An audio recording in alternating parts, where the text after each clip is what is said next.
outset, we should try and see what science is, and then try and see what religion is, to understand whether they can be in harmony or not. So science, according to the Baha'i teachings, is the noblest of all virtues of humankind. Noblest of all virtues.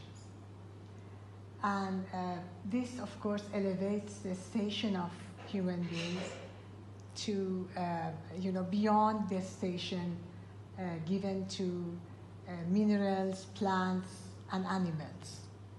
So, say, for example, if a cat was to be here, or a rabbit, or whatever animal, they would not even understand what we are talking about, let alone discover. But human beings have the capability to discover.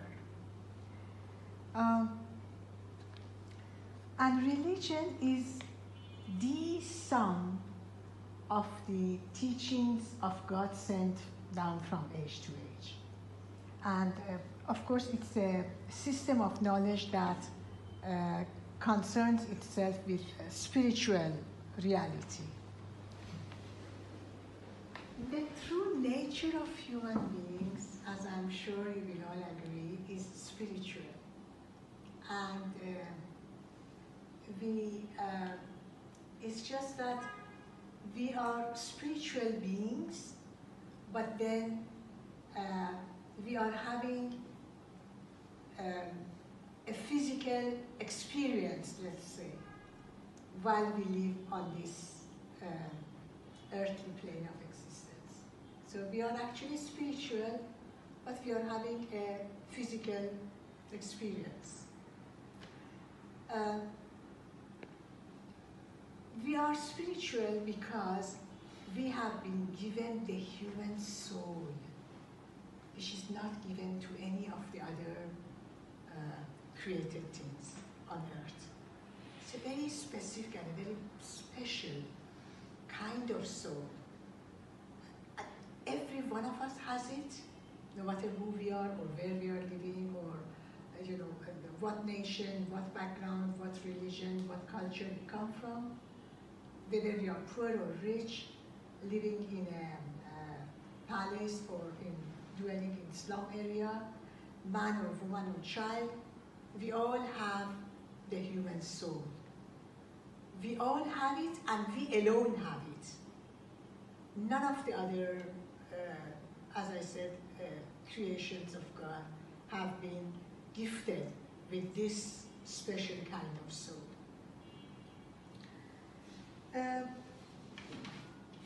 The human soul, as we all know, of course, does not get decomposed. So after we pass away to the next plane of existence, the human soul, what happens to it? It definitely does not get buried,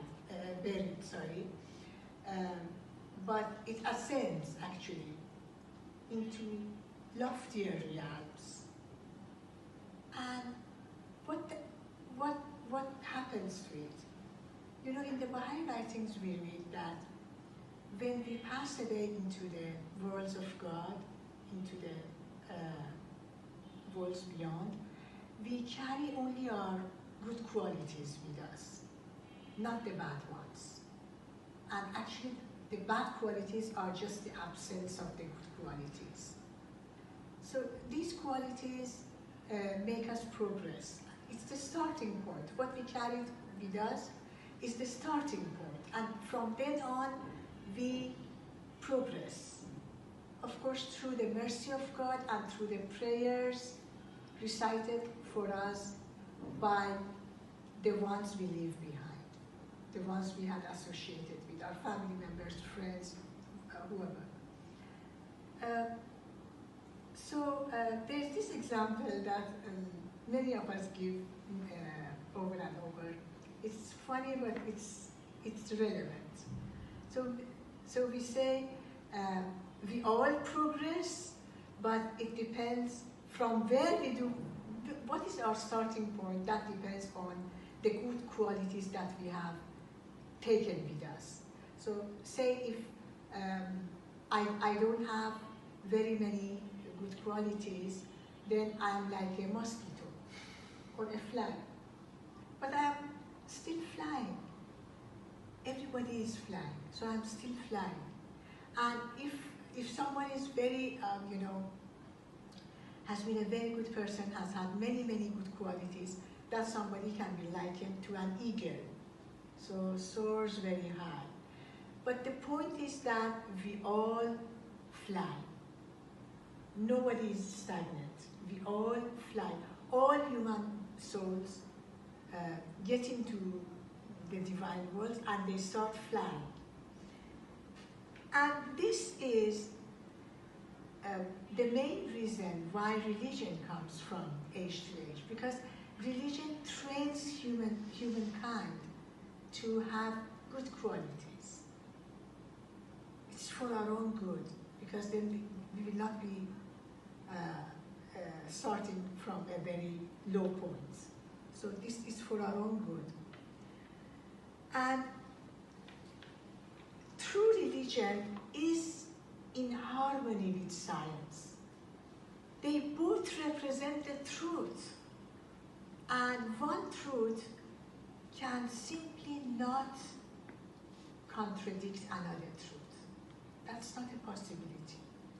They both are truths, and therefore they cannot contradict one another. It's just that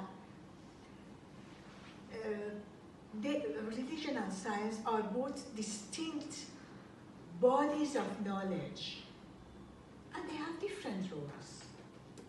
They are bodies of knowledge, but they are distinct, and they have different roles. So let's say science provides the tools, and religion provides a framework as to guide us how to use those tools. For example, just a small example, nuclear energy, it's a product of science. But without ethical values based in religion, it can, within a very short span of time, totally wipe out populations from the face of the earth. Whereas if used constructively, it can produce medicine, it can generate electricity, and so on and so forth. On the other hand, religion without science can become merely a set of superstitions.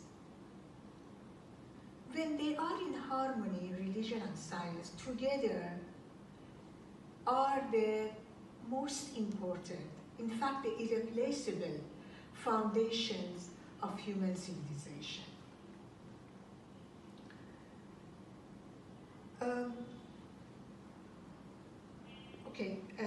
During the Holocaust, this is again an example. I'm just going to finish.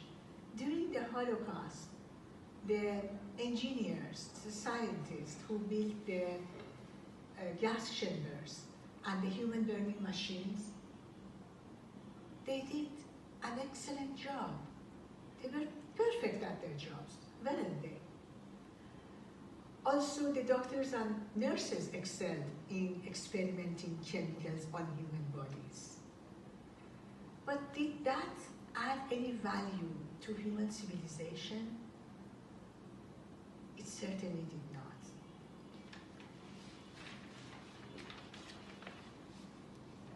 Now, if on the other hand, let's speak about religion. When the light of religion goes out, and those who are greedy for power, they make divisions between the followers and also commit crimes against the minorities. They actually spread hate. They even spill blood. Whereas religion in its pure and original form always comes to unite, not to divide. Religion has done that from age to age. in stages. Say, for example, Krishna brought the teaching of unity in a family, because before that they are not united. Brothers kill each other.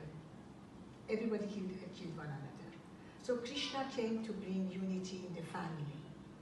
Moses came to bring unity in the tribe.